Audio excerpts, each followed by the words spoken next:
Hello everyone, Shri कृपा academy में आप सभी का स्वागत। आज हम बात करेंगे आरआरबी ग्रुप डी की। बहुत से लोगों ने ये फॉर्म भरा हुआ है, कुछ लोग तैयारी कर रहे हैं और कुछ अभी तैयारी शुरू करेंगे क्योंकि दिसंबर महीने में ये एग्जाम आने वाला है। क्लियर। आज ये वीडियो लाने का हमारा जो मेन मोटिव है कि जो बच्चे तैयारी कर रहे हैं, जिन्होंने अभी शुरू की है, उनके लिए कि उनके दिमाग में कहीं ना कहीं होगा कि हम तैयारी कैसे करें, पेपर में क्या आएगा, क्योंकि 60 डेज है, टाइम हमारे पास कम है, सिलेबस बहुत ज्यादा है। तो उनके लिए हमने क्या किया हुआ है, आरआरबी ग्रुप डी सिलेक्शन के लिए 60 दिन की रणनीति कि इन 60 डेज में हम पेपर को कैसे क्रैक करें। आइए इसी के बारे में हम आज थोड़ी सी चर्चा करेंगे। सबसे पहले हम बात करेंगे सिलेबस के बारे में।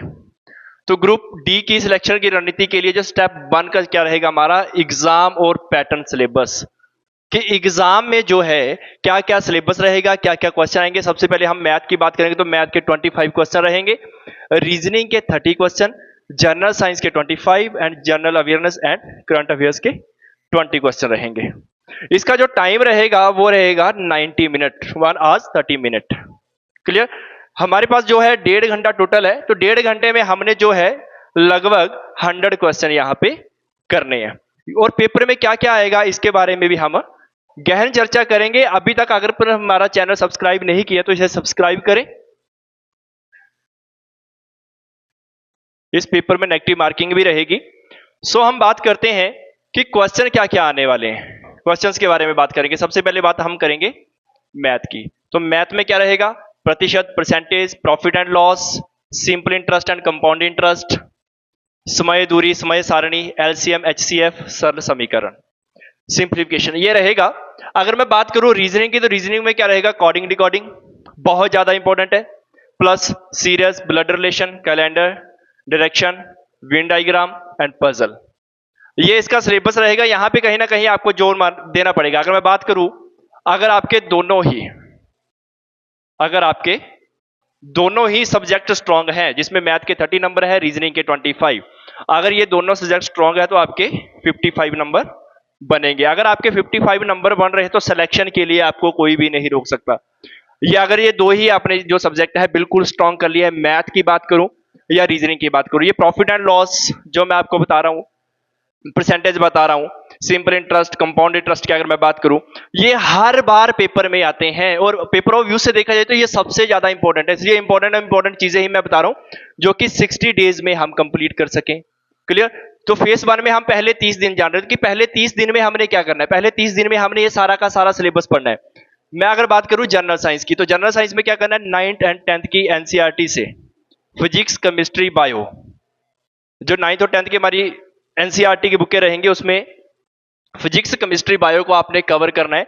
वो भी बिल्कुल बेसिक आपने पढ़ना है। वही जो है जीएस में आएगा। अगर मैं जनरल अवेयरनेस और करंट अफेयर्स की बात करूं तो पिछले 6 से 8 महीने का करंट अफेयर्स आपने पढ़ना है।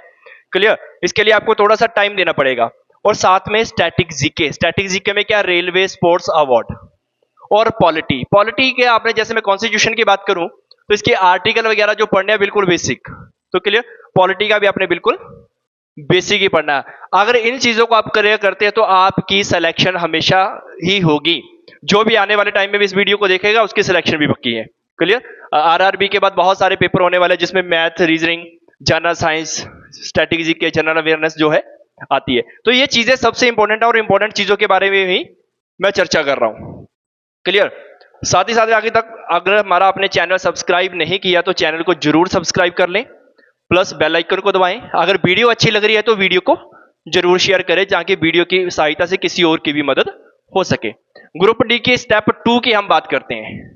ठीक है, स्टेप 2 की हम बात कर रहे हैं। तो फेज 1 की बात की, अभी फेज 2 की बात करते हैं। पहले 30 दिन हमने जाने, अगले 25 दिन की बात करते हैं। अगले 25 दिन, 30 दिन में हमने क्या किया, हमने सिर्फ पढ़ा है। क्लियर। जिसमें प्रॉफिट एंड लॉस पढ़ा, परसेंटेज पढ़ी, एलसीएम, एचसीएफ पढ़ा, रीजनिंग की अगर मैं बात करूं कोडिंग डिकोडिंग पढ़ी। क्लियर। ये तो आपने पढ़ा है सिर्फ। उसके बाद क्या होता है, सबसे जरूरी होता है रिवीजन, कि हम रिवीजन कैसे करें। तो क्या हुआ, आपने क्या करना है कि डेली मॉक टेस्ट देना शुरू करना है। डेली के मॉक टेस्ट देना शुरू कर दो, क्योंकि हमारे पास टाइम कम है, 60 डे टोटल है। धीरे धीरे करके जो है मैं पेपर का बता रहा हूं कि आपने पेपर क्रैक कैसे करना है। पीवाईक्यू देना शुरू कर दो, पीवाईक्यू जो है सॉल्व करना शुरू कर दो। क्लियर। इसमें टाइम मैनेजमेंट सबसे जरूरी होती है। फिर वीक टॉपिक को सुधारें। आपको लगता है कि आपका math, reasoning, general awareness, static, अगर इसमें कोई भी आपको प्रॉब्लम आ रही है, आपको कोई वीक सब्जेक्ट है, तो इसको आपने स्ट्रांग करना। स्ट्रांग कैसे कर सकते हैं हम? प्रैक्टिस के साथ। क्लियर? टारगेट क्या रखना है? रोज कम से कम 100 से 200 एमसीक्यूज आपने सॉल्व करने हैं डेली। 100 से 200 एमसीक्यूज डेली आपने सॉल्व करने हैं। अगर 100 एमसीक्यूज है तो कोशिश ये करनी है कि 1.5 घंटे से पहले पहले उसको आपने सॉल्व करना, तभी पेपर में 1.5 घंटा जो है वो कंप्लीट होगा। अगर मैं फेज की बात करूं, जो लास्ट डेज जो बचेंगे हमारे पास, क्योंकि पेपर अभी 60 से 65 दिन है। क्लियर? तो ऐसा किस्मत इतनी भी खराब नहीं कि स्टार्टिंग में ही पेपर आ जाएगा, पेपर आगे भी हो सकता है। तो लास्ट के जो भी आपके डेज बनेंगे, डेली अपने मॉक टेस्ट प्लस रिवीजन पे ध्यान देना है। जो भी आप मॉक टेस्ट देना, अगर आपको लगता है कि आप मॉक टेस्ट में कहीं गलत हो रहे हैं तो उसको रिवाइज करना शुरू कर दो। रिवीजन बहुत जरूरी है और इसे रिवीजन की वजह से पेपर क्रैक हो सकते हैं। हर टेस्ट के बाद एनालिसिस करें कि गलती कहां हो रही है। आपने ध्यान ये करना है कि टेस्ट तो आपने दे दिया, पर तो टेस्ट देते हुए हमारी गलती कहां पे मैथ का फॉर्मूला रह रहा है। क्लियर? या जीके की बात करो, जीके में आप कहां लैग कर रहे हैं। स्टैटिक जीके की बात करो, स्टैटिक जीके में अवार्ड की अगर मैं बात करूं तो इम्पोर्ट बहुत ही ज्यादा इंपॉर्टेंट है, उस पर भी ध्यान देना। साथ में मैं और की करता हूं इंपॉर्टेंट डेज।